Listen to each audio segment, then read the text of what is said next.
मित्रांनो, पुन्हा एकदा आपल्या चॅनलमध्ये तुमचं स्वागत आहे। आपण जी सॉइल सायन्ससाठी जी लेक्चर सिरीज चालू केलेली आहे त्या लेक्चर सिरीजमधील 5व्या क्रमांकाचं हे लेक्चर असेल आणि या लेक्चरमध्ये आपण पाहणार आहोत soil genesis, soil forming Roxx. Okay, चला तर मित्रांनो, हा व्हिडिओ जरा थोडासा मोठा होणार आहे, तरी विद्यार्थी मित्रांनो तुम्ही तुमच्यासाठी थोडासा वेळ काढून हे लेक्चर ऐकण्यासाठी बसायचं आहे।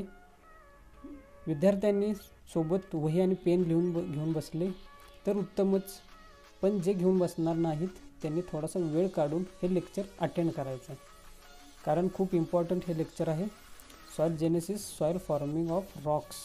चला तर, तुम्हाला हे सर्वच माहिती आहे, तुमचं course title, course number, semester आणि क्रेडिट। या लेक्चरमध्ये आपण मध्ये शॉर्ट व्हिडिओसुद्धा पाहणार आहोत, तर जेणेकरून तुम्हाला सर्व कन्सेप्ट समजण्यासाठी थोडंसं सोपं जाईल। या ठिकाणी पहा, आपलं जे अर्थ आहे त्याच्या वरचा जो भाग आहे त्याला म्हणतात क्रस्ट, आणि जे आपलं अर्थ आहे ते खूप मोठ्या किंवा मोठ्यासुद्धा रॉकनं बनलेलं असेल आणि छोट्यासुद्धा रॉकनं बनलेलं असेल, आणि जे खडक आहेत ते विविध कलरचे सुद्धा असतील आणि विविध आकाराचे सुद्धा असतील। तर असं आहे हे खडक म्हणजेच रॉक्स, किंवा तुम्ही दगड म्हणू शकता। Let's see about the rock. Rock is defined as a hard mass of mineral matter comprising 2 or more rock forming minerals.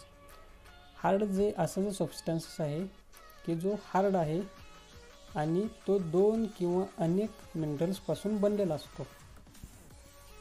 Okay, it is aggregate of mineral matter and composed of 1 or more primary or secondary mineral, and they are hard and compact। त्यानंतर आपण पाहायचं आहे, आपण process पाहायची आहे की rock नक्की होतंय तयार कसं।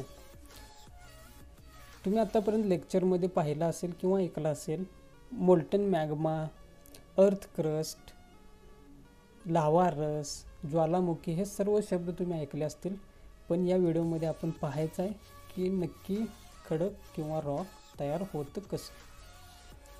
ओके, या ठिकाणी पहा, जो लावा रस आहे पृथ्वीच्या भूगर्भातील तो बाहेर येतो पृथ्वीच्या थरावरती, आणि अशा प्रकारे सर्व ठिकाणी तो पसरतो, आणि या ठिकाणी जो लावा रस आहे तो पृथ्वीच्या खालीच आहे, या ठिकाणी सुद्धा हे खडक तयार होतात। ओके, आणि या खडकांनाच काय म्हणतात ते आपण पुढं पाहणार आहोत। तर आपण पाहणार आहोत आता क्लासिफिकेशन ऑफ रॉक्स। या ठिकाणी एकदम समजेल असं क्लासिफिकेशन देण्यात आलेलं आहे, हे स्वतः मी तयार केलेलं आहे, या प्रकारचं कोठेही मटेरियल सापडणार नाही तुम्हाला। So first classification of rock is igneous rock, second is the sedimentary rock, आणि third is the metamorphic rock. या ठिकाणी आपण फक्त इनलिस्टिंग बघणार आहोत, यानंतर याच्या स्लाइड नंतर पुढं बघणार आहे ते डिटेल्ड बघणार आहेत। या ठिकाणी पहा, इग्नियस रॉकचं 2 सब टाईप आहेत, intrusive rock and extrusive rock. Sedimentary रॉक्सचे 6 सब टाईप्स आहेत, arenaceous, argillaceous, calcareous, carbonaceous, siliceous, precipitated rock. नाव मेटामॉर्फिक रॉकचे 3 सब टाईप असतील, डायनॅमोमेटामॉर्फिक, थर्मोमेटामॉर्फिक अँड हायड्रोमेटामॉर्फिक। चल तर मित्रांनो, पुढं पाहूयात की या जे रॉक्स आहेत, igneous rock, sedimentary rock and metamorphic rock, यांचं डिटेल्ड क्लासिफिकेशन। यानंतर पहा, या ठिकाणी igneous rocks, let's say about the igneous rock. The rocks were the first to be formed with molten mass, cooled and consolidated into solid rock is called igneous rock. It is primary in origin. जो molten मास आहे, ज्वालामुखी आहे किंवा लावा रस आहे, तो ज्वालामुखीच्या माध्यमातून पृथ्वीच्या भूगर्भातून थरावरती येतो आणि कन्सॉलिडेट होतो, म्हणजे एका ठिकाणी स्थिर होतो, आणि तो थंड झाल्यानंतर जे तयार होतं त्याला इग्नियस रॉक म्हणतात, आणि हेच कोणत्याही रॉकचं ओरिजिन मानलं जातं। Okay, igneous rock contain 95% in earth crust and about 16 kilometer thick.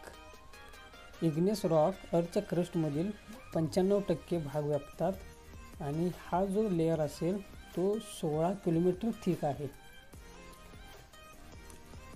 The mostly कन्सिस्ट्स of primary minerals.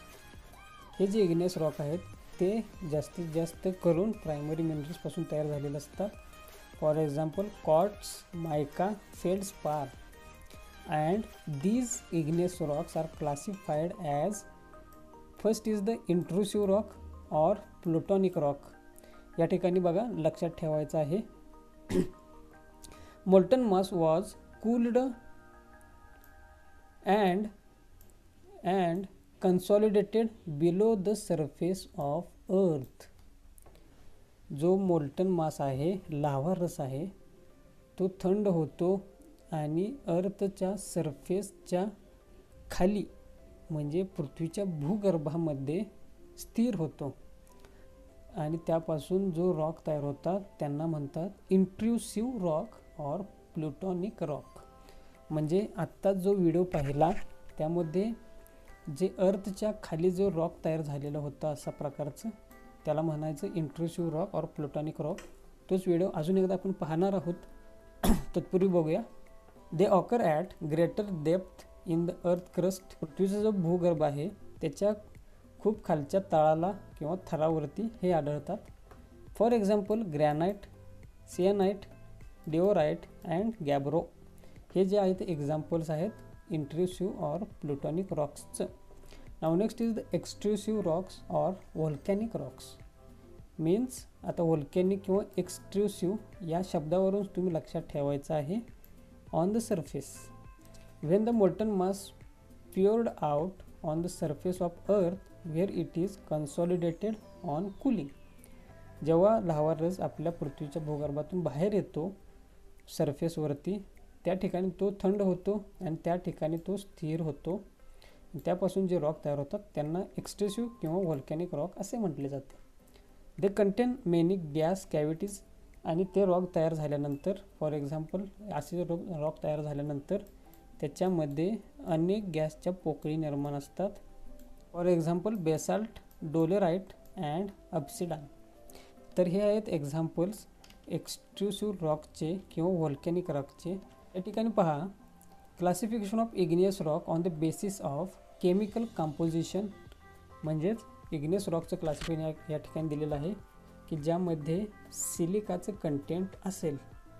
On the basis of chemical composition or silica content. Okay, igneous rocks are classified into 3 types: acid rock, intermediate rock and basic rock. या ठिकाणी पहा acid rock above 65%, silica percent 65% पेक्षा जास्त असलेले rock या ठिकाणी पहा granite, रिओलाइट. सब acid rock SiO2. या ठिकाणी सिलिकाचं पर्सेंट 60 to 65% असेल आणि ते रॉक्स आहेत सिअराइट. त्यानंतर पहा sub basic, silica percent 55 to 60 असेल ते आणि त्यामध्ये असेल ते डिओसाइट, ॲडिसनासाइट. Basic rock below 55% silica percent असलेले basalt and गॅब्रो.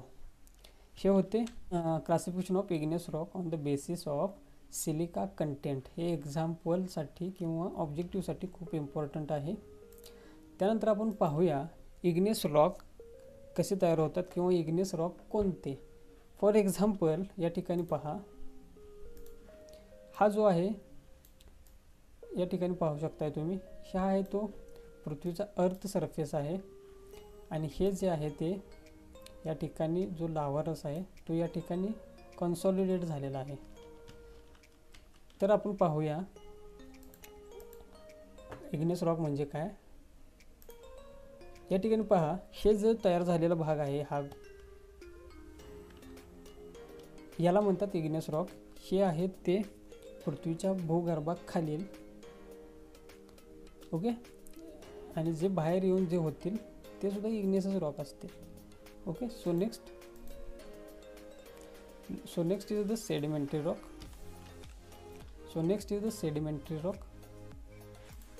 Okay, the sedimentary rocks are formed from sediments derived from breaking down of pre-existing rocks.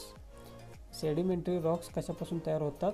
जे पहिले जे रॉक्स आहेत मेन रॉक्स इग्नियस, त्याचे जे ब्रेकडाऊन होऊन त्याचे तुकडे होऊन छोटे छोटे पार्ट्स होऊन जे होतात त्यांना म्हणतात सेडिमेंटरी रॉक्स.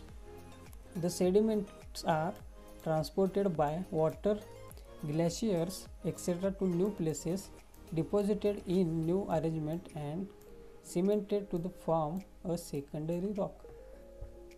आणि हेच जे सेडिमेंट्स आहेत ते एका ठिकाणाहून दुसऱ्या ठिकाणी नेले जातात वॉटरच्या माध्यमातून किंवा ग्लेशियर्सच्या माध्यमातून, आणि ते त्या ठिकाणी जाऊन एका ठिकाणी डिपॉझिट होतात आणि ते त्यांचं एका नवीन प्रकारे सिमेंटेड म्हणजेच एका ठिकाणी ते अरेंज होतात आणि त्यांचं क्लासिफिकेशन या ठिकाणी.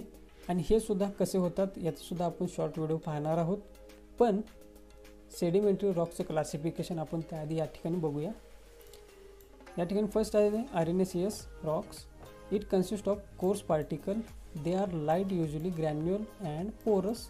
For example sandstone, conglomerate, brachia.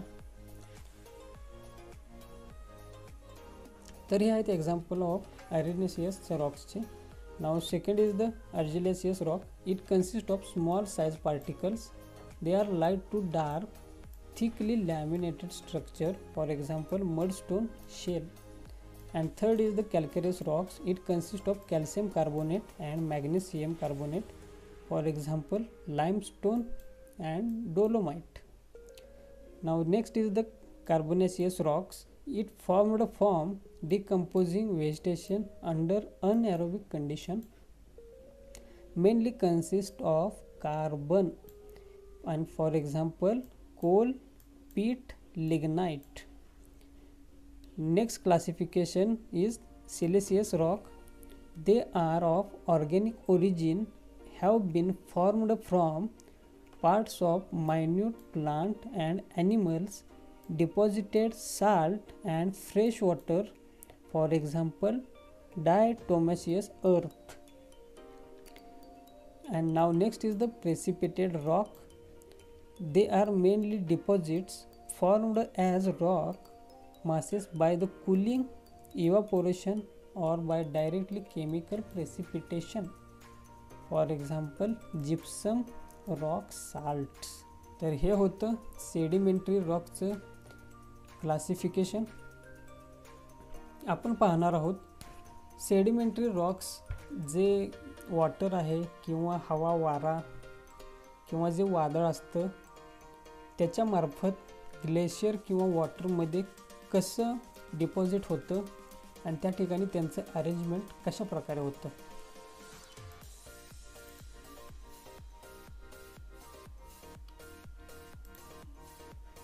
Sometimes pieces of rocks, minerals, and soil are moved by wind and water. They are carried to a different place. They are piled up together. They pile up under lakes and oceans. They get pressed together over time. The rocks that are formed in this way are called sedimentary rocks. Okay. Now next is the metamorphic rock. The igneous and sedimentary rock undergo considerable change known as metamorphosis. Rock formed by metamorphism is known as metamorphic rocks. मेटॅमॉर्फोसिस मुळे काय होतं, igneous आणि sedimentary Roxx एका चेंजमध्ये जातात, considerable चेंजमध्ये जातात आणि rock form करतात. त्या मेटामॉर्फिझममुळे जे रॉक तयार होतात त्यांना मेटामॉर्फिक रॉक असे म्हणतात. दिस rock are classified as follows. Metamorphic rock या तीन प्रकारे क्लासिफाय केले जातात. First is the hydrometamorphic rock. The metamorphosis is brought about by the action of water. या ठिकाणी हे लक्षात ठेवायचं फक्त. For example basalt and granite. Second is the thermometamorphic rock. The metamorphosis is brought about by the action of heat. For example sandstone, limestone, shale. The dynamo metamorphic rock. The metamorphosis is brought about by the action of pressure. For example, granite genesis, chlorite schist. तर हे आहेत metamorphic रॉक्सचे classification आणि detail study. I hope तुम्हाला हे समजलंच असेल. ज्यांना समजलेलं नसेल त्यांनी या व्हिडिओला मागे जायचं आहे आणि अजून एकदा ते पाहायचं आहे, तर तुम्हाला हे समजून येईल. तर मित्रांनो, पुढे पाहूयात. Questions expect from this lecture. हे जे क्वेश्चन्स आहेत ते या लेक्चरपासून एक्सपेक्ट असणार आहेत. Find rock and give it's classification हा क्वेश्चन येऊ शकतो. Write the classification of igneous Roxx हा देखील क्वेश्चन येऊ शकतो. Give classification of sedimentary Roxx हा देखील क्वेश्चन येऊ शकतो. तर आपला एक कन्सेप्ट आहे, answer in the comment box. तुम्ही प्रत्येक हे जे क्वेश्चन आहे ते ॲज अ चॅलेंज घ्या. Okay. Acid igneous Roxx content dash dash % of silica. याचं उत्तर तुम्ही द्यायचं आहे कमेंट बॉक्समध्ये. तुमच्या काही शंका सजेशन्स असतील तर कमेंट बॉक्समध्ये नक्की विचारा. धन्यवाद.